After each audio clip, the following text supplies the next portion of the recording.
Capítulo 39. RS estaba sentado en la cubierta del barco, apoyado contra la barandilla, y sujetando a Stara en sus brazos, como había hecho toda la noche, sintiéndose todavía en un estado irreal. Le habían pasado tantas cosas en las últimas 24 horas que apenas podía controlarlo. Alzó la vista, medio dormido. Mientras iba saliendo el sol, había estado despierto toda la noche entre sueños de Celeste, tendiéndole los brazos desde el agua, mezclados con sueños de Stara. Bajó la mirada con la primera luz del día, sintiendo que tenía a alguien entre los brazos, y todavía se sorprendió al ver que se trataba de Stara, y no de Celeste. Era verdad que Celeste lo había dejado. Y era igual de impactante que Stara hubiera aparecido de verdad. Su barco navegaba a una velocidad constante. Iban a toda vela al coger el viento de la mañana, balanceándose arriba y abajo sobre las enormes olas ondulantes de mar abierto, y, mientras Rese olía el viento del mar, se maravillaba de lo misteriosa que era la vida. Su mente daba vueltas acerca de los acontecimientos del día anterior. Por un lado, Rese sabía desde el día que Celeste salió de la tierra de los muertos, que su tiempo con él era limitado. Siempre había tenido una naturaleza etérea, y, en el fondo de su mente, sabía que un día lo dejaría. Pero él se había permitido caer en la negación, y, de algún modo, pensaba que podría conservarla para siempre. Su tiempo con ella fue demasiado corto. No había previsto que el fin llegara tan pronto. Lo dejó con un sentimiento de tristeza en el estómago. Todavía se quedó más confundido cuando vio aparecer a Stara. Parecía que Celeste se había sacrificado por Stara, como si cada una de ellas le hubiera quitado tiempo a la otra, en una especie de ciclo del karma del destino. Rese sabía que era un acto de altruismo por parte de Celeste, el último acto de altruismo de una chica que lo había amado completamente desde el día en que se conocieron. Celeste sabía que no podía estar con él para siempre, por eso, antes de dejar este mundo, le había encontrado a alguien que pudiera hacerlo. Stara estaba inconsciente cuando la encontró, y todavía lo estaba en sus brazos, como había estado toda la noche. Se preguntaba si alguna vez despertaría. Se sentía bien al abrazarla de nuevo, al darle calor, al mantenerla viva. Apretaba con fuerza su débil cuerpo, una parte de él imaginaba que todavía era Celeste.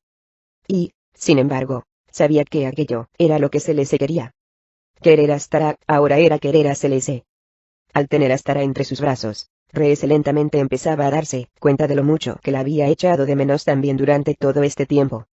Estaba mal amar a dos personas a la vez. Deseaba que no fuera así, pero tenía que admitir que lo hacía. Y ahora que Celeste se había marchado, a Rese solo le quedaba Stara, y estaba decidido a mantenerla con vida, costara lo que costara. Y a aprender a amarla de nuevo. Por mucho que sintiera dolor por Celeste, Rese sabía que, después de todo, aquello era lo que ella quería. Rese se echó hacia atrás, y besó la frente a Stara, abrazándola, deseando en silencio que volviera a él. No podía creer que hubiera ido hasta él, que hubiera cruzado el mundo por él, sola. No podía imaginar los peligros a los que se había enfrentado, los sacrificios que había hecho. Estaba más que conmovido. Vio lo mucho que lo quería, como había cruzado el mundo por él literalmente. Te quiero, Stara, le susurró. Vuelve a mí, por favor. Era un sentimiento que había repetido a menudo a lo largo de la noche, mirándola fijamente a los ojos, hermosos, incluso aunque estuvieran cerrados, mientras se hacía preguntas, esperanzado. Pero ahora, mientras la miraba fijamente con la primera luz de la mañana, a Rese le pareció por primera vez que los veía moverse. Y mientras estaba allí sentado observando, se quedó atónito al ver que abría lentamente los ojos. Los claros ojos azules acuosos de Stara lo miraban fijamente, brillantes, llenos de vida, de amor, y, mientras tanto, él recordó lo mucho que la quería. Eran tan hermosos y cautivadores como los recordaba, aquellos ojos que lo habían perseguido en sueños desde que eran niños, y volvió a enamorarse de ella. Rese, con los ojos también llenos de lágrimas, se sentía renacido, y no podía creer lo feliz que se sentía al verla viva, de nuevo en sus brazos. Rese, preguntó con voz baja y ronca. Lo conseguí. Rese sonrió con alegría, y le cayó una lágrima del ojo mientras se inclinaba hacia adelante, y la besaba en los labios. Ella levantó la cabeza, y lo besó, y él sintió su amor por él. Lo hiciste, amor mío, dijo él. Ella levantó el brazo, y le agarró la mano, y él se la cogió. ¿Cruzaste el mar sola?, preguntó con asombro. Ella sonrió, y asintió, mientras le caían lágrimas por las mejillas. Así es, respondió ella. Recorrí el mundo para encontrarte. Le pedí a Dios que si no lo hacía, dejara que las aguas se me llevaran. Rese se aguantó las lágrimas, abrumado por sus palabras, porque le quisiera tanto. Sintió de nuevo la conexión que habían tenido desde que eran niños. Nunca se había ido del todo. Y aunque había pasado mucho tiempo, parecía que era ayer.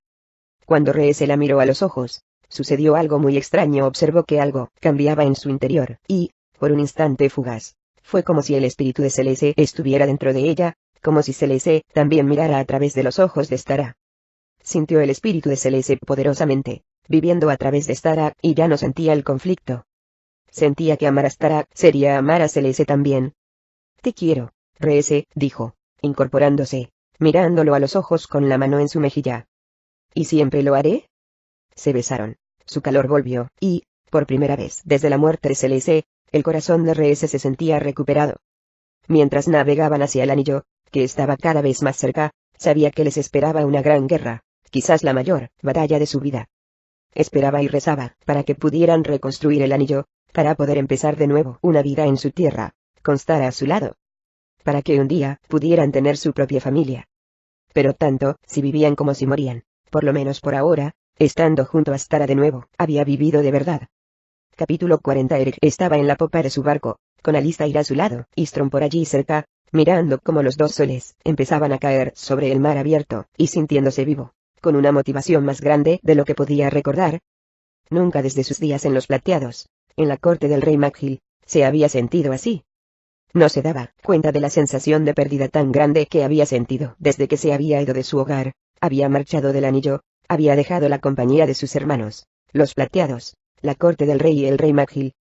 Entendió que desde entonces siempre le había faltado un trozo de corazón, de alma. Pero ahora tenía la oportunidad de recuperarlo todo, de recuperar la vida que una vez conoció y amó. Ahora, por fin, veía un futuro por él mismo, un lugar en el mundo que parecía un hogar. Ahora entendía que su futuro no estaba en las Islas del Sur. Puede que fuera el lugar donde nació, donde estaba su gente, pero no era su hogar. Ahora veía que su hogar era donde había crecido, donde había aprendido a luchar, donde había conocido a sus hermanos, y había luchado codo a codo con ellos, donde había conocido y se había enamorado de Alistair. Su hogar era la tierra que había defendido poniendo en riesgo su vida. Quizás era su tierra de adopción, pero era un hogar. Pensar en volver allí ahora, en tener la oportunidad de recuperarla, le hacía sentir vivo de nuevo como nada más lo hacía. Eric lo arriesgaría todo por tener la oportunidad de regresar al anillo. Eric sentía que las Islas del Sur no eran un lugar para su gente ahora. Debían reconstruir el anillo y el anillo necesitaba hombres y mujeres para poblarlo. Necesitaba guerreros. Y no podía pensar en guerreros más buenos que su gente de las Islas del Sur. Como rey de las Islas del Sur, sabía que había llegado el momento de unir sus pueblos. De todas formas, los del anillo los necesitarían para recuperarlo. Podrían ayudar a luchar por su nuevo hogar. En cualquier caso, no podían mostrarse aislacionistas ahora. Si perdían el anillo, todos ellos estarían perdidos. Si el imperio derrotaba al anillo, se dirigirían, con todas sus fuerzas, hacia las Islas del Sur, el último bastión de libertad en el mundo. Perder el anillo representaría perderlo todo. Por eso iría allí primero, reuniría a su gente, y los convencería, para que fueran con él hasta el anillo, se unieran él y a su gente en la batalla y ayudaran a reforzar a Gwendolyn. Por eso se había separado de la flota de Gwendolyn, para poder regresar, con un ejército aún más grande. ¿No vamos hacia el norte?, preguntó Storm, acercándose a su lado. Eric se giró y vio a Storm a su lado, Alistair a su otro lado, su embarazo muy avanzado, y vio la mirada de confusión en el rostro de Storm. Pero debemos navegar hacia el sur para llegar a las Islas del Sur por la mañana, añadió Storm. Eric asintió. Lo sé, hermano mío. Pero todavía no nos dirigimos a las Islas del Sur. Storm parpadeó, confundido, y Eric miró hacia las aguas que tenían delante. En la distancia, vio la espina del dragón. Le trajo recuerdos que casi había olvidado. Entonces, ¿hacia dónde nos dirigimos?, preguntó Storm. Eric señaló hacia el horizonte. Aquí se cometió una injusticia que debe ser enmendada, dijo Eric. Eric hizo un gesto hacia un lejano afloramiento rocoso que había en el horizonte, que sobresalía del mar, con docenas de barcos anclados en su puerto. Lentamente vio, por el gesto de su hermano, que lo reconocía. La isla de Croft.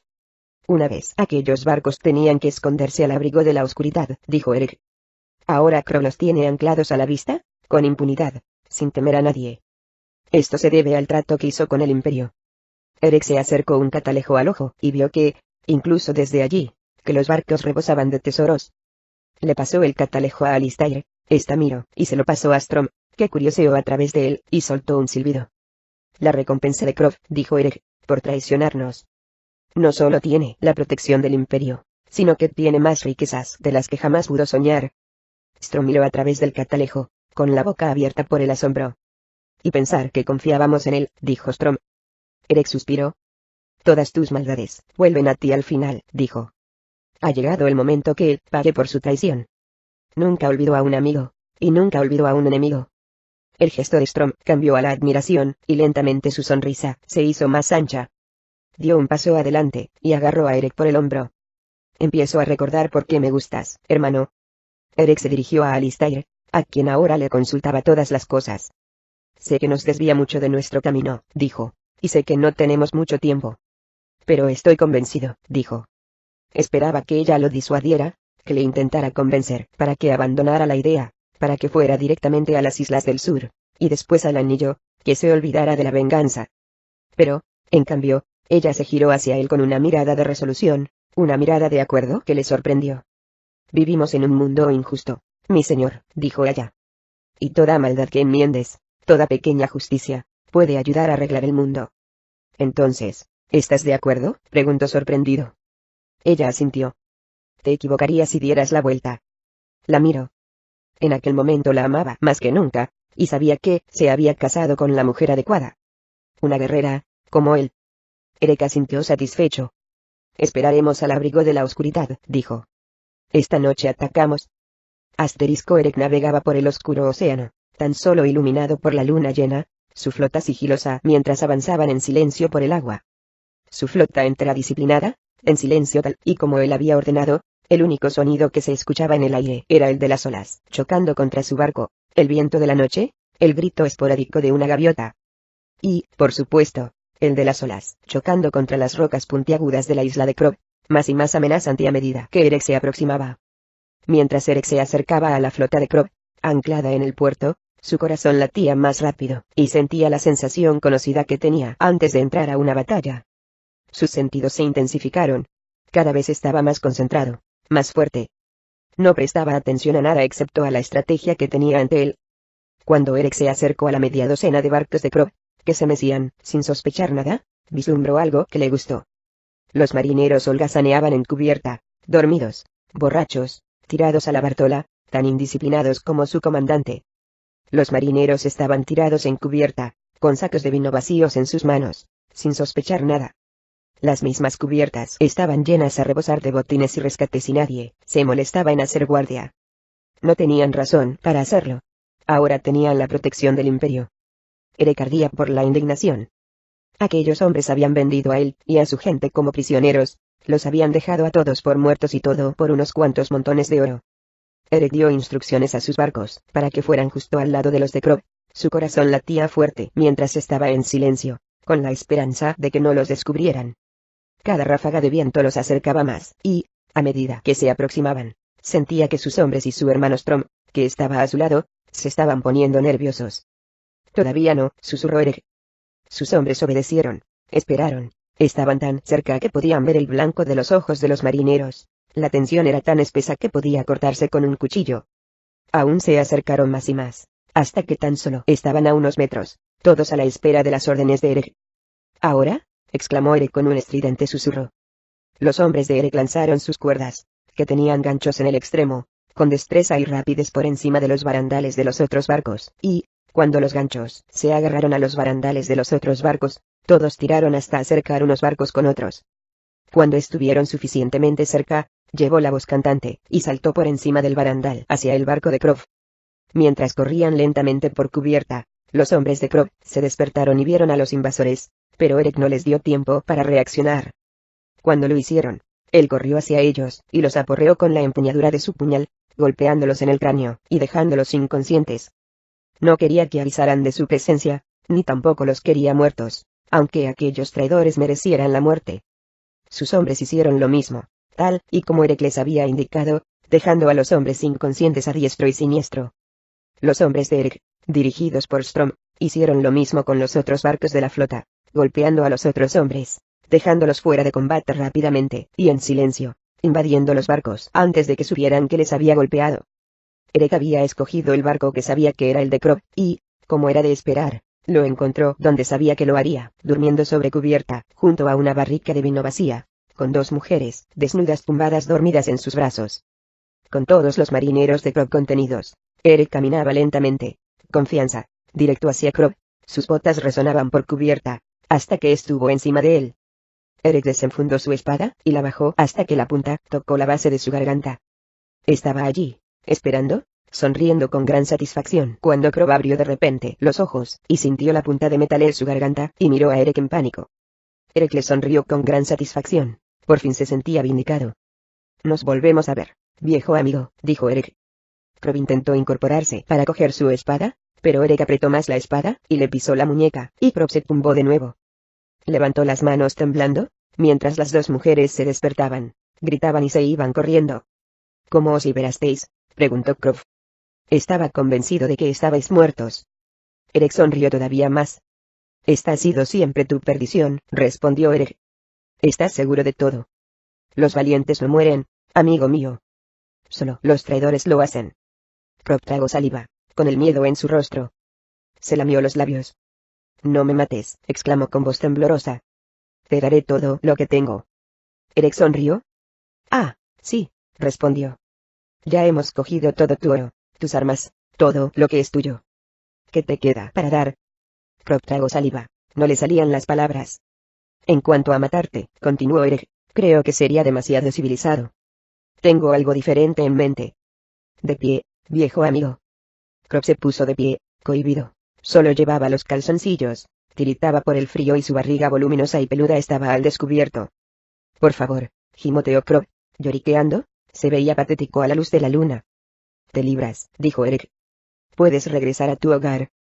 Tú, y todos tus hombres. Pero nosotros nos llevaremos tus barcos. Ahora, vete. Eric lo empujó con su espada y Croft, contra el barandal, miró aturdido hacia el mar. ¿Quieres que nade?, preguntó Croft aterrorizado. Se dio la vuelta, y miró a su isla, a centenares de metros de allí. El océano era negro y frío. No tengo ropa, dijo Croft.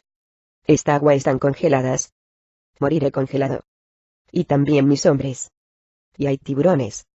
No conseguiremos llegar. Eric sonrió. Diría que tienes razón, dijo Eric. Las posibilidades de llegar son remotas. Prácticamente inexistentes. Justo las mismas oportunidades que nos diste cuando nos vendiste. Ahora, vete. Eric se adelantó, y le dio una patada a Croft cuando éste se giró, y Croft salió volando por el lateral del barco, chillando, hasta que fue para el agua helada, llevando solo calzoncillos y botas. A lo largo y ancho de su barco, los hombres de Eric empujaban a los hombres de Croft por la borda, quitándoles primero las armas, y sus salpicaduras llenaban el mar a su alrededor. Eric observaba con gran satisfacción cómo Croft y sus hombres empezaban a nadar torpemente, en dirección a la isla, temblando ya, apenas capaces de respirar en las enormes olas ondulantes. Se había hecho justicia. Eric se giró y examinó con orgullo todos los barcos que habían capturado, todo el botín, el oro, las armas, las armaduras. Sabía que irían bien al anillo, a su nuevo ejército, a su nueva tierra. Muy bien, de hecho.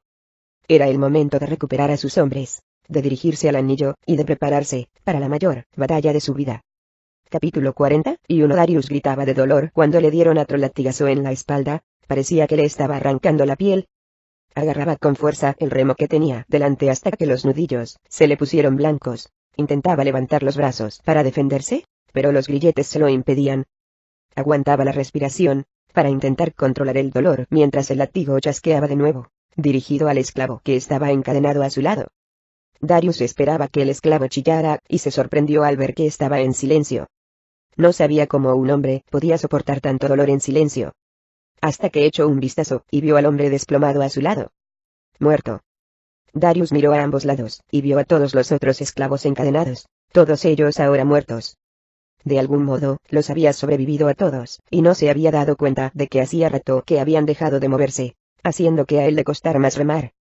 Darius nunca sabría si los había matado el calor, o el sol, o el trabajo, o el látigo, o la falta de comida y agua, o el agotamiento.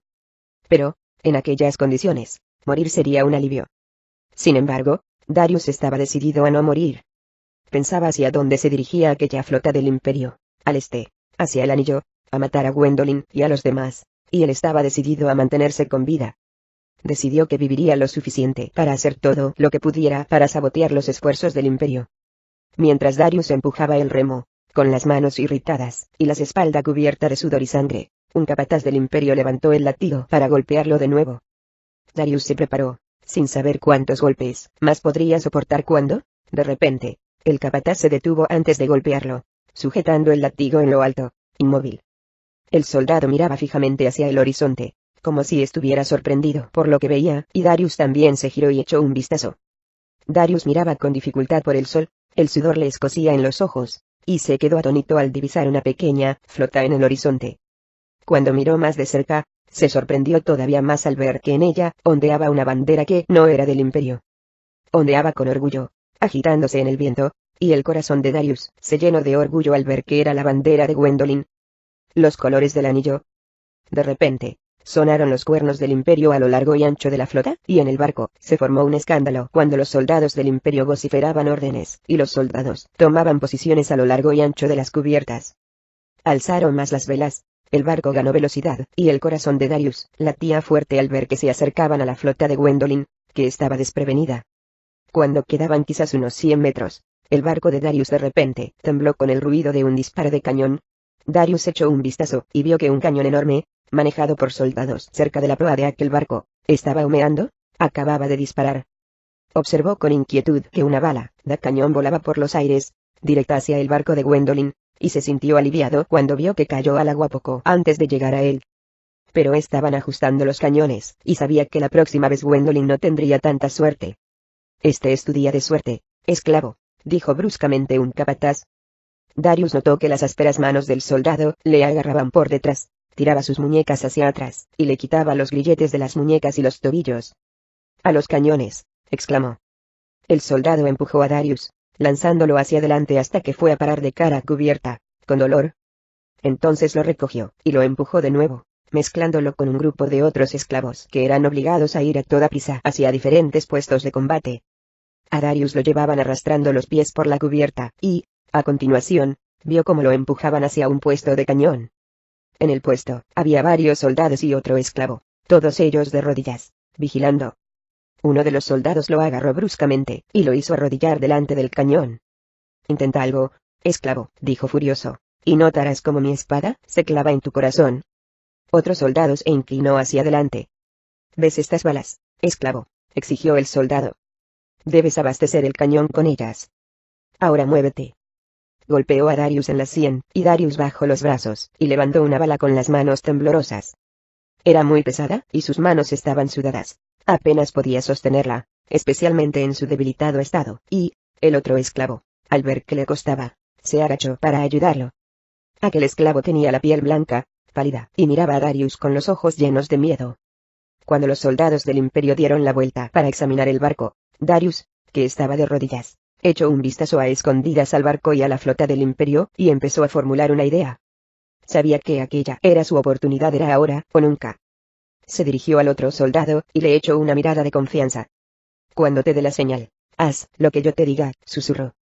El otro esclavo abrió los ojos como platos y negó con la cabeza frenéticamente. «Nos matarán», dijo.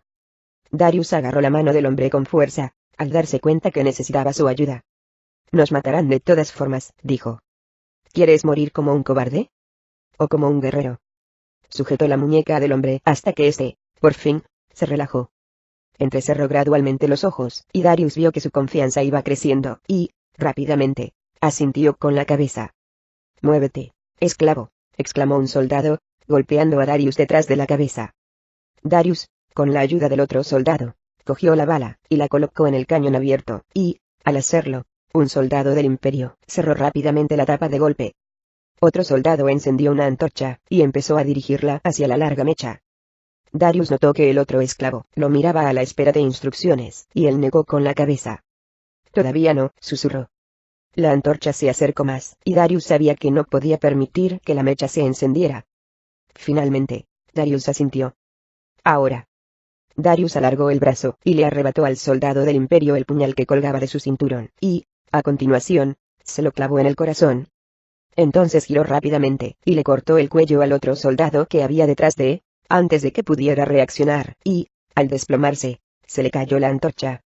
Cuando el otro soldado del Imperio se lanzó sobre él, Darius vio con orgullo cómo el otro esclavo saltaba hacia él, luchando con él en el suelo, y, mientras rodaban, Darius se agachó y apuñaló al soldado en el corazón.